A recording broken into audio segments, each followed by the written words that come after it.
Good day. Welcome again to Explore Project YouTube video.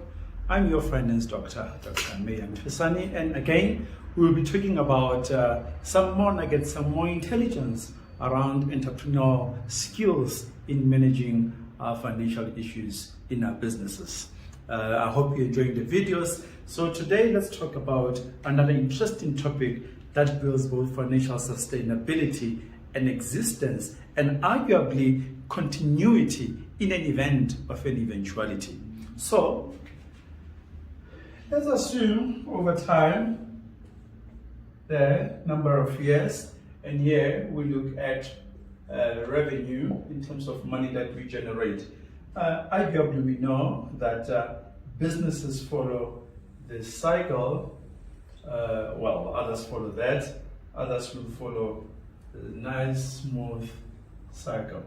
Okay, so if you look at business 1 or business A here and business B, let's take the business B that follows the smooth business cycle. Now, most of the entrepreneurs in the beginning really they invest lots of resources and time here, and you'll find that here it's usually a one-man, one-woman show. Here they invest time and they invest money. Well, I could add they invest sweat and tears in this period here. But as the business scale and business grow in this period here, just before things change, when you're scaling, a lot happen in this scaling period. You will notice that during this scaling period, you've got exponential growth in your revenue. Your revenue grows immensely, but equally important what you do, you add resources, and sometimes in adding resources, especially when you're looking at capital, you get joined by other partners.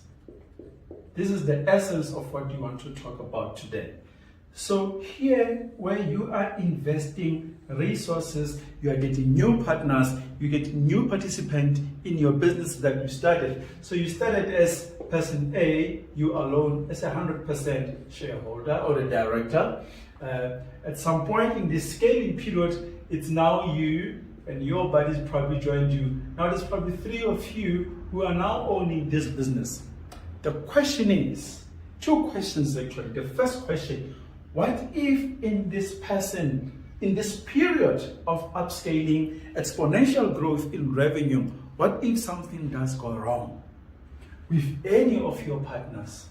What are you going to do? So let's assume you're nicely owning your 40% share and the new partners who bought into the business own the equal share of 30%.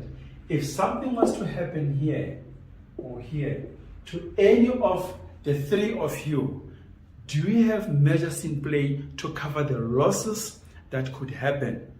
This could be either any of this, including yourself, become incapacitated to continue, or the worst case scenario is a case of any of these directors' demise. And maybe the question I'm asking, have we ever thought of making sure that the businesses that we are working so hard for are properly insured?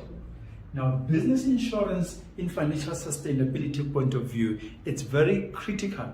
It is actually as important as the revenue that we're generating. It's even more important than the size of the company that you are building. Because if we're not providing for this eventuality, the hard work, the tears and sweat that we're putting in these businesses, in time, money, and otherwise, will just disappear. The second question, let us suppose that nothing happens to the 3 of you in this upscaling.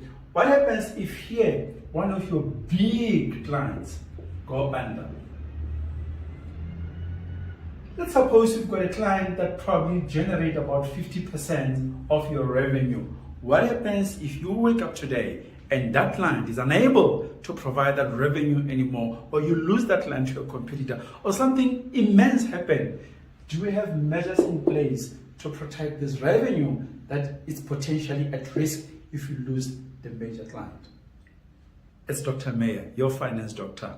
I hope you enjoyed the video. Let's engage again next week on This Matters Finance.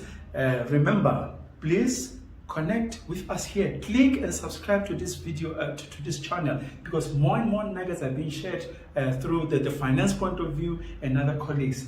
And remember to comment, let's engage, let's have conversations, let's build each other, let's build organizations. And again, if you want to connect with me directly, I'm found on many of the social platforms, or drop me an email at drmeiya@financium.com, drmeiya@financeium.com. It was nice having a chat with you. Till we meet next time. Goodbye.